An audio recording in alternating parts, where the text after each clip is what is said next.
What is up, guys? It is Gecko here, and welcome to my top 5 retro consoles or handhelds.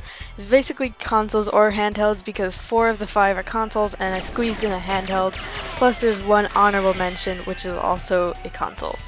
Anyway, I'm not going to ramble on much in the beginning, I just want to get to the list, and yeah, let's do it.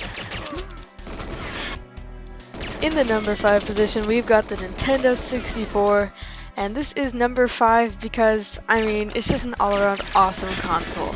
It's not higher on the list though because the ones higher up were just all-around amazing and fantabulous. But this one did have some flops and not so great games. But ultimately, how could a console that was responsible for Conker's Bad Fur Day not be in the top 5? Realistically. Like, that is the best game on this earth.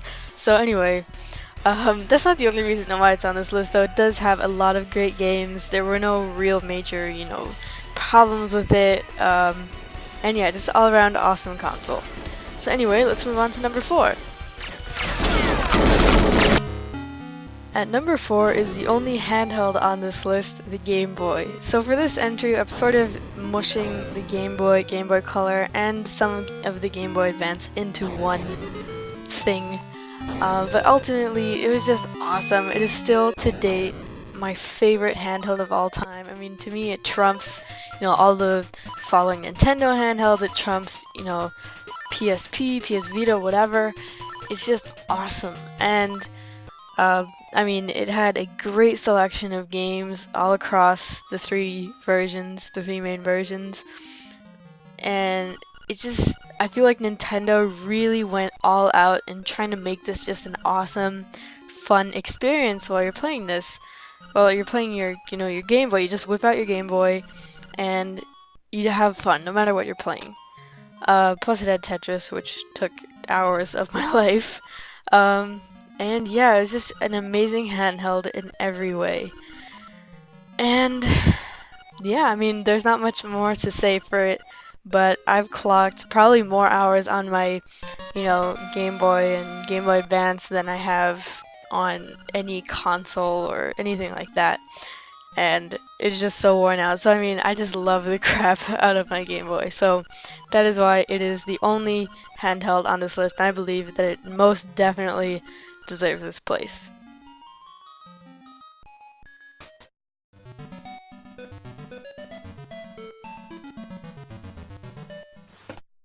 At number 3, we have the Sega Dreamcast. Some people think that this console is overrated, but I still love it. And while it didn't have the biggest catalog of games, the biggest, game library or thousands of games or anything like that, the ones that it did have were an amazing selection.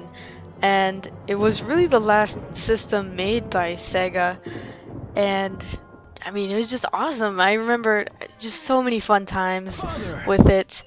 Some people who criticize it say, oh, it doesn't have that many great third-party games, but I mean, the just awesomeness of the first-party games that it did have really outweighed its possible lack of third-party games.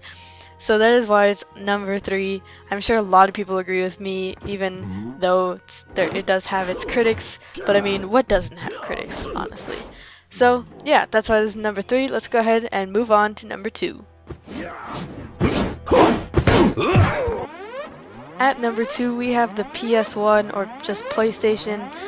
How can I leave this off the list? I mean, I feel like, for me at least, in the games I've played, PS1 was sort of a very pivotal console because it was really the transition of the majority of games being games like, sort of more okay for all audiences games, kiddie games, Mario type platformers, and simpler styles of games, to having some more mature games that had more deep and involved stories and mature themes. I mean, obviously, the PS1 didn't have the first ever, mature games, but it was really the one where they became more common, and with the PS1 came a lot of amazing game series. I mean, just to name a few, Resident Evil, Silent Hill, all those amazing games came along with the release of the PS1, and without it, there would definitely be, the gaming industry would definitely be very different. So, yeah, that's why it's earned its place very rightfully on number 2. And now, for what you've all been waiting for, number 1. Let's go do it. In the number 1 spot, we've got the Nintendo Entertainment System, also known as the NES, and of course I'm including the SNES stuff in here too because it was basically an improved upon version of the NES. But I mean, these two consoles had just the most expansive, awesome selection of games. I mean, it's not very often that you find a game console that has a huge library where like almost every single game is great. And just every aspect of it was so much fun.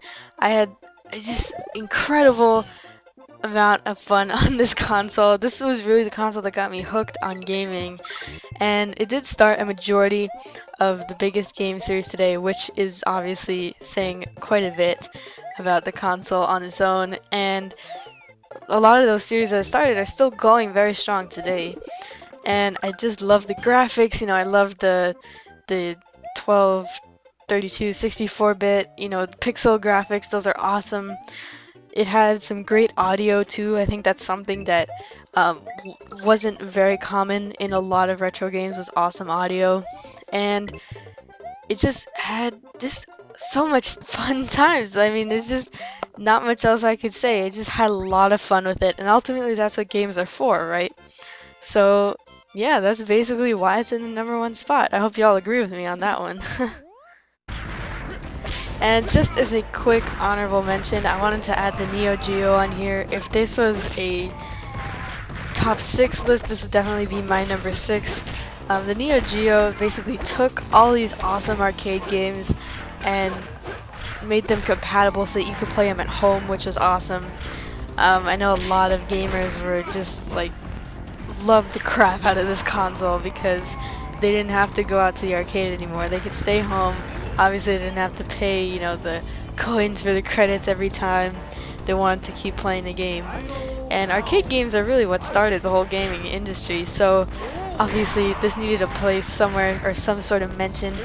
But yeah, like I said, if this was 6 long, I would have put this as number 6. But for me, it didn't quite cut it. I thought that the other 5 that I listed were just a tiny bit better, and I put more time into them.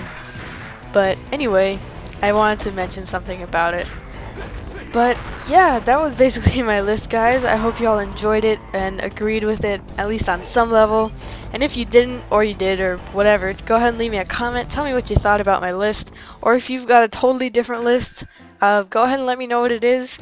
I obviously haven't played every single retro console, but these were all ones that I'd played and had experience with. And yeah, that's about all I have to say for today, guys. So thank you very much for watching. I hope you will leave a like and a favorite if you enjoyed the video. Like I said a few seconds ago, leave a comment letting me know what you think about it. And if you would like to, go ahead and click that subscribe button to stay updated on the videos that I'll be putting out very soon. I'll have more top 10s and 5s and whatever number coming soon. Plus, you might want to check out some of my Let's Plays. And yeah, I'm done shamelessly plugging. I will see you all in the next video. Alright, bye for now, guys. Round 2, fight! Good service to the bee community, I present you with this. Somebody stop for me.